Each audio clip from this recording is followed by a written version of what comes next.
Hi friends, మీరు చూస్తుంది మిరియామో designer channel. Plain blouse మీద వర్క్ వేసుకోవడానికి మార్కింగ్ ఎలా వేసుకోవాలో చూద్దాం. బ్లౌజ్ పొడవు వచ్చి 16 ఇంచులండి. చూడండి, ముందు వర్క్ వేసుకోవడానికి కింద వైపు 1 ఇంచ్ గ్యాప్ ఉండేలాగా ఒక లైన్ తీసుకోవాలి. నడుము వచ్చేటప్పటికి 30 సైజ్ బ్లౌజ్ అండి. 7.5 ఇంచెస్ వచ్చేటప్పటికి నడుము ప్లస్ 1 ఇంచ్ టక్స్కి ప్లస్ 2 ఇంచెస్ ఖర్చు కోసం.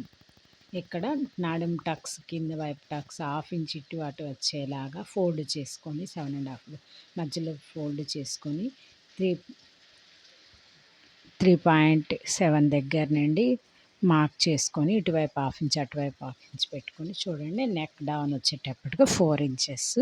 ఇక్కడ పాట్ నెక్ పెట్టమన్నారండి. షోల్డర్ 6 ఇంచెస్ తీసుకుంటాము. దీనికి సేమ్ షోల్డర్కి ఇటువైపు ఏ మాత్రం ఖర్చు లేకుండా పాట్ నెక్ కాబట్టి అది మధ్యలో ముందుకు వస్తుంది కాబట్టి 3 ఇంచెస్ అలాగే తీసుకున్నానండి. అటువైపు ఖర్చు ఇటువైపు ఖర్చుతో మనకేం పని లేదండి.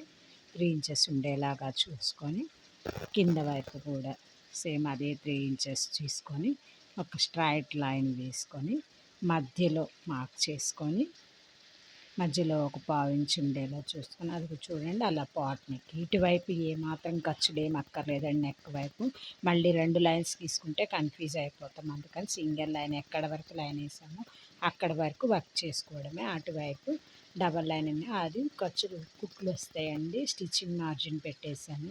హోల్ వైపు షోల్డర్ దగ్గర కూడా ఏమాత్రం స్టిచ్చింగ్ హోల్ పెట్టలేదండి. ఇది సేమ్ ఫోల్డ్ చేసామంటే రెండో వైపు ట్యాప్ చేస్తే పడిపోతుంది.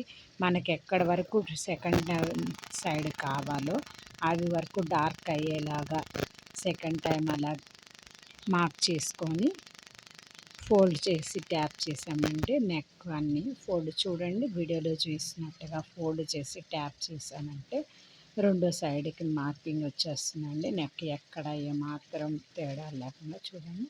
అలా వచ్చిన దాన్ని మళ్ళీ డార్క్ చేసుకున్నాం అంటే మనం వర్క్ వేసేంత వాటికి ఎన్ని రోజులు ఉన్నా పోదండి. నెక్స్ట్ హ్యాండ్స్ 1 ఇంచ్ ఉండేలాగా చూడండి. ఒక స్ట్రైట్ లైన్ తీసుకొని అక్కడి నుంచి 10 ఇంచెస్ అండి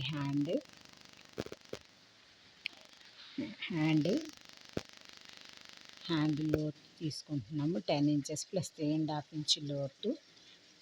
ఆర్మ్ హోల్ వచ్చేటప్పటికి 7.5 అండి. మనం నడుము కొలత ఎంత అయితే తీసుకున్నామో దానిలో 4వ భాగం తీసుకుంటే సరిపోతుంది. కింద హ్యాండ్ లూజ్ వచ్చేటప్పటికి 6 ఇంచెస్ ఇచ్చారు. 6 ఇంచెస్ అక్కడి నుంచి 1.5 ఇంచ్ పైకి తీసుకున్నామంటే ఆర్మ్ రౌండ్ కరెక్ట్గా వస్తుందండి.